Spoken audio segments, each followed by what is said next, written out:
गांधी जी भी एक इसी तरह की महापुरुष थी। क्या बोला तूने? महापुरुष थी। पुरुष नहीं थी, प्यारी समझ गई। महापुरुष थी, पुरुश नहीं थी। अच्छा, रिमिक्स आइटम है ये। क्या नाम है आपका?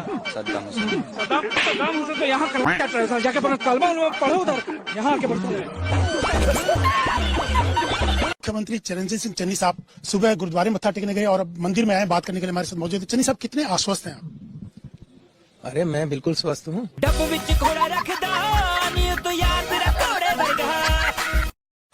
और रही आप कानून की बात कर रहे थे, हम हिंदुस्तान का कानून मानते ही नहीं है। इसका ऐसे कानून से तो अच्छा है कि आदमी कानून के बिना रहे।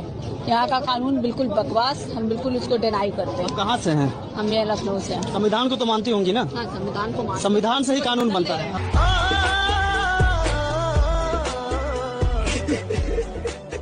उसकी वास्तु स्थिति क्या है, ये पहचानने से या ये जानने से उसमें किसी ने इनकार किया?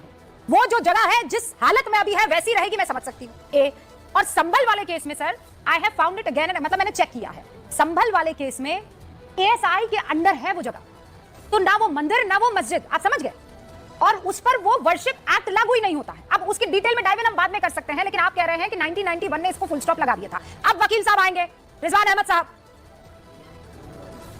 कहां रुकेगा? शुक्रिया। कैसे रुकेगा? शुक्रिया। जय हिंद, वंदे मातरम। हाँ, कहां रुकेगा अभी बता देता हूं कहां रुकेगा। और अतिकुर रहमान भाई ने जो प्लेसेस ऑफ वर्शिप एक्ट की बात करी, गारंटी देता हूं रुबिका जी, आपके प्रोग्राम से आज जो गूंज उठेगी वो एक्ट ऑफ 1991 क्या है, इसकी दिशा धारा पूरे देश में बदल देगी। दो शब्द पकड़ के चलिए, एक रूप, एक स्वरूप। अब मैं जानबूझ के ये टोपी लाया हूं। अब जब मैं ये टोपी लगाता हूं तो मैं रूप से दाढ़ी भी है, मैं बिल्कुल मुसलमान लग रहा हूं आपको, वो देखिए बता देगा मुसलमान है। अब मैं ये टोपी हटा देता हूं, अब मैं ये पहले तो ये टीका लगाता हूं और उसके बाद मैं ये भगवा वस्त्र धारण कर लेता हूं।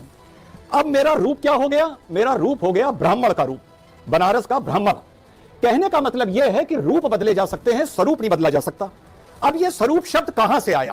प्लेसेस ऑफ वर्शिप एक्ट अपनी टीम से कहिए कि सेक्शन 4 फ्लैश करे, यह बड़ा इंपॉर्टेंट है इस देश के लिए। सेक्शन 4 इंग्लिश और हिंदी में फ्लैश करवाइए। सेक्शन 4 लिखता है हिंदी में, उपासना स्थल का धार्मिक स्वरूप जैसा है वैसा ही रहेगा 1947 के बाद। और इंग्लिश में सेक्शन 4 लिखता है the character of the place, रूप जैसा है वैसा ही रहेगा। ना ना, स्वरूप स्वरूप स्वरूप स्वरूप, ओके, हाँ, स्वरूप स्वरूप। और इंग्लिश में लिखा हुआ है the character of the place.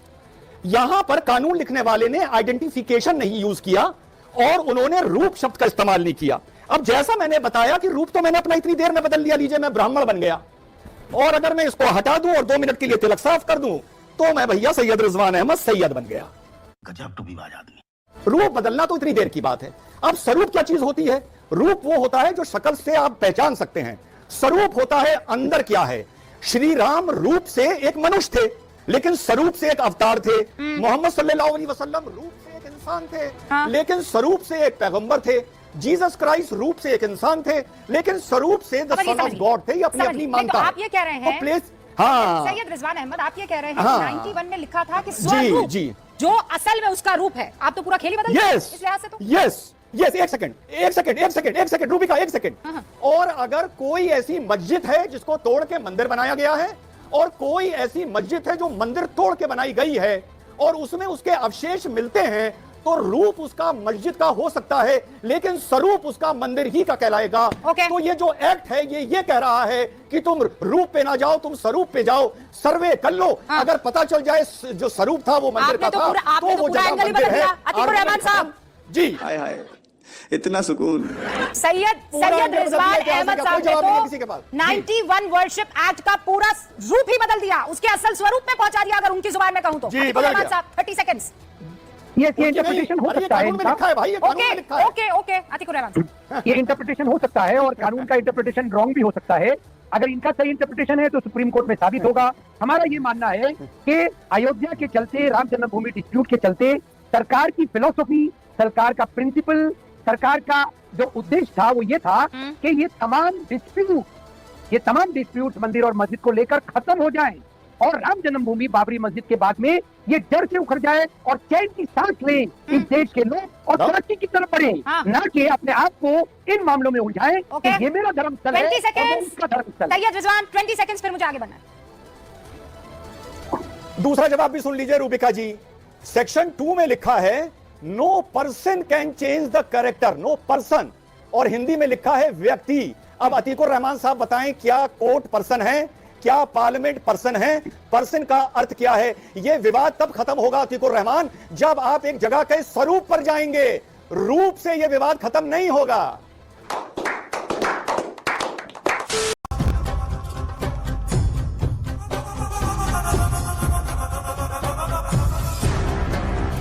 मैं एक आपसे पूछता हूं, ये जो भय बनाया गया है एक तरह से कि अमित शाह आएंगे तो यूपी में दंगे होंगे, अमित शाह आएंगे, इसमें आपका बड़ा रोल है? मेरा कोई रोल नहीं है, आपका ही रोल है, मेरा सबसे बड़ा रोल आपका ही है। मैं आप खैर एक बात पे स्वीकार कर लीजिए, आपका बहुत बड़ा रोल है। नहीं करूंगा तो आपको पूरा आप निश्चिंत है कि वाराणसी में मोदी जी आए, खुद आए, प्रचार करे या न करे, इलेक्शन इज ओवर, वाराणसी का चुनाव खत्म। अगर ऐसा ना होता तो मैं आपके साथ 1 घंटा जाया न करता ना। अमित भाई ये बताइए, आप डरते हैं प्रियंका फैक्टर से? कोई आपको कोई डर इस चुनाव में आपके कैलकुलेशंस में? नहीं, थोड़ी टीआरपी आपकी बढ़ेगी और कुछ नहीं। आपने कहा कि अब देश में सुनामी है, आप वाकई मानते हैं कि देश में सुनामी है? जी, आप मानते हैं? क्योंकि सुनामी का अर्थ ये भी होता है कि सुनामी के बाद डिस्ट्रक्शन भी बहुत होता है। हाँ, तो और पार्टियों का होगा ही, क्योंकि अब तक आप वेव कह रहे थे, आप वेव के बाद आप सुनामी कहने लगे। हमारी विरोधी पार्टियों का होगा, देखिए बड़ा नुकसान होगा। इतना जो कॉन्फिडेंस मैं आपके आवाज में आज देख रहा हूं, ये कहां से आपको आ रहा है ये कॉन्फिडेंस? पब्लिक में से आता है। संविधान पे विश्वास नहीं करती है क्या? लोकतंत्र विश्वास नहीं करती है? लोकतंत्र में तो ये होता है ना, विपक्ष का नेता अगर कोई बात कह रहा है तो सत्ता पक्ष को मानना चाहिए। सत्ता को जिसने चुना है, विपक्ष को भी उसी जनता ने चुना है। अगर विपक्ष को, मेरे बोलने दीजिए, आप फिर टोकने लगे। अरे कितना बोलेंगे भाई, मैं आपके यहाँ पर, मैं आपका यहाँ पर वो सुनने थोड़ी आई हूँ, रैली में थोड़ी आप, और मैं आपका वोटर थोड़ी हूँ कि आप बोलते चले जाएंगे और मैं सुनती चली जाऊंगी। एक्सक्यूज मी, मैंने आपको बोलना नहीं, 90 सेकंड उन्होंने बोला, 1.5 मिनट से बोले चले जा रहे हैं और मुझे बोलने नहीं दे रही, मुझे बोलने नहीं दे रही। अरे ये विक्टिम कार्ड अंदर रखिए पीछे वाली जेब में। क्या सीन है? मुझे मत बताइए, मैं बहुत जस्ट हूँ, मैं बहुत जस्ट हूँ। बोलने नहीं दे रही, बोलने नहीं दे रही, क्या बोलने नहीं दे रही? बोले चले जा रहे हैं। आप चाहते हैं कि पूरा आधे घंटे का प्रोग्राम जो एक्सक्लूसिव कर लूं मैं समाजवादी पार्टी के राष्ट्रीय प्रवक्ता अनुराग भदौरिया के लिए। समाजवादी पार्टी राष्ट्र की बात करती है तो आपको दिक्कत होने लगती है। अरे राष्ट्र की बात करती है, मैं तो आपसे पूछने वाली थी कि अगर आपको ये लगता है कि सरकारों के नाक तले अगर इस तरीके की हिंसा हो जाती है तो सरकार को चुल्लू भर पानी में डूब मरना चाहिए, तो मुजफ्फरनगर दंगों के लिए ये दूं मैं 1 गिलास पानी आपको। क्या बोला तूने? करेंगे हथेली अपनी आगे। मुजफ्फरनगर याद आ गया, लेकिन बहराइच आपके मुंह। एक अंगूठा छाप व्यक्ति को भी प्रधानमंत्री बनने की अनुमति देता है, मुझे इसमें कोई आपत्ति नहीं है। ठीक है। हार्वर्ड एजुकेटेड और अंगूठा छाप व्यक्ति इस संविधान को एक दिखता है, जिस संविधान को ये बदलना चाहते हैं। संविधान इस देश में एक बार बदला गया था जब 42वां संविधान संशोधन लाया गया था 1976 में, और सारे लोगों के मानवाधिकार समाप्त कर दिए गए थे। पुलिस आपको पकड़ के ले जा सकती थी, आप कोर्ट में नहीं जा सकते थे, सारे विपक्ष को जेल में डाल दिया गया था। संविधान बदला था या नहीं? सारे ह्यूमन राइट समाप्त कर दिए थे, नहीं? बोलिए हाँ या ना, बोलिए हाँ या ना। बदल चुके हैं पे बोलिए ना। किसी ने कहा, कोई कह रहे हैं। युग क्या? युग या तो सतयुग होता है, या तो द्वापर होता है, या तो कलयुग होता है, या तो त्रेता होता है। मोदी युग क्या है? तू मेरा बेटा जवाब देता हूं। पहली बात, युग कोई भी हो, अगर राहु काल लग जाता है तो फिर सारा युग जो है वो ध्वस्त हो जाता है। अब मोदी जी से ज्यादा योग, ज्यादा पढ़े लिखे, ज्यादा डिग्रियां हैं आपके पास, आपको प्रधानमंत्री होना चाहिए।